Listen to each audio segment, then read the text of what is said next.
Family, તમારું સ્વાગત છે ફૂડી કિચન બાબામાં। આજે આપણે બનાવીશું મસૂર પુલાવ। તેના માટે મેં આ રીતે દાળ પલાળવા મૂકી દીધી છે।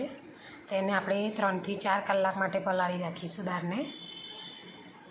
જે મસૂરને 4 કલાક માટે પલાળ્યા હતા, પછી તેને આ રીતે મેં છૂટા પાણીમાં બાફવા મૂકી દીધા છે। તેને વિસલ કરવાની નથી, આ રીતે આપણે છૂટા બાફવાના છે તેને। આ રીતે રાઈસ બાફવા મૂકી દીધા છે મેં।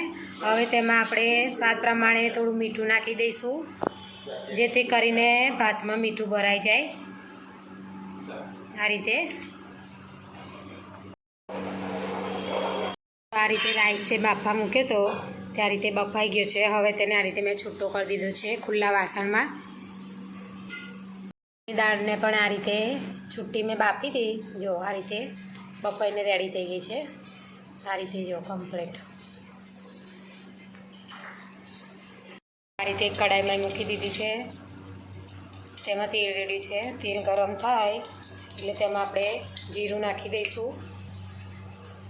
આ રીતે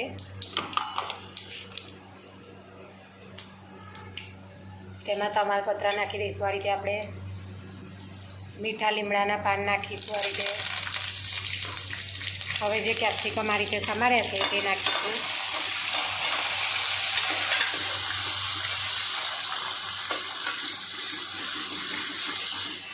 હવે તેમાં ટામેટાં નાખીશું। આ રીતે આપણે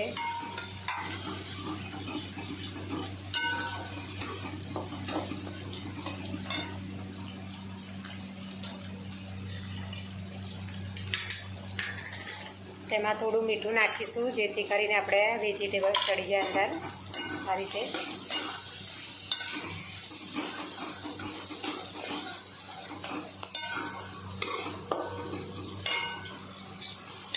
તેમાં આદું પીસું છે તે નાખીશું। થોડા લીલા મરચાં નાખીશું। આ રીતે થોડું કશ્મીરી લાલ મરચું નાખીશું। આ રીતે હળદર નાખીશું। આ રીતે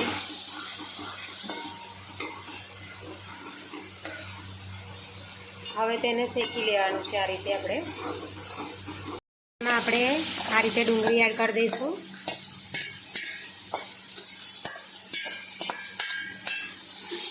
તેને આ રીતે મિક્સ કરી દેવાનું છે।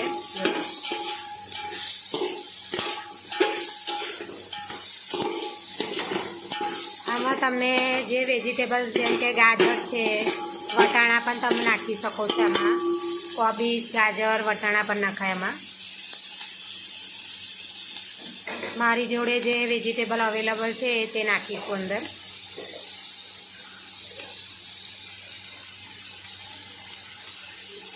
તેમાં આ રીતે મેં લસણને અને મરચાંની જે પેસ્ટ બનાવી છે તે નાખીશું અંદર આપણે। આ રીતે આ પુલાવનું મેઇન ઇન્ગ્રેડિયન્ટ છે ચટણી તેની, તેનાથી પુલાવનો એકદમ ટેસ્ટ અલગ આવે છે। જે ચટણી બનાવી હતી તે નાખી છે આપણે અંદર। આમાં મેં કશ્મીરી લાલ મરચું, મીઠું અને લસણ પીસી કાઢ્યું છે। આ રીતે પેસ્ટ બનાવી દીધી છે। જો આ રીતે શીખવાનું છે। તેમાં મેં અલગથી કોબીજ થોડી અચકચરી શેકી કાઢી અને પછી તેમાં અંદર એડ કરી દીધી છે। આ રીતે જો હવે તેમાં આ રીતે થોડું લસણ નાખી દીધું છે। આ રીતે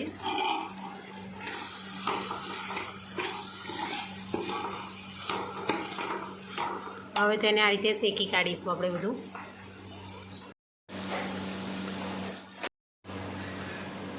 આ રીતે આપણું શેકાઈ ગયું છે। હવે તેમાં આપણે રાઈસ ઉમેરી દઈશું। આ રીતે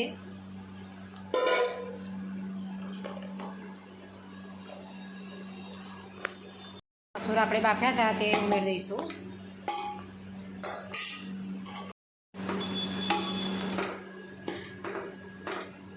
આ રીતે મિક્સ કરી દઈશું આપણે।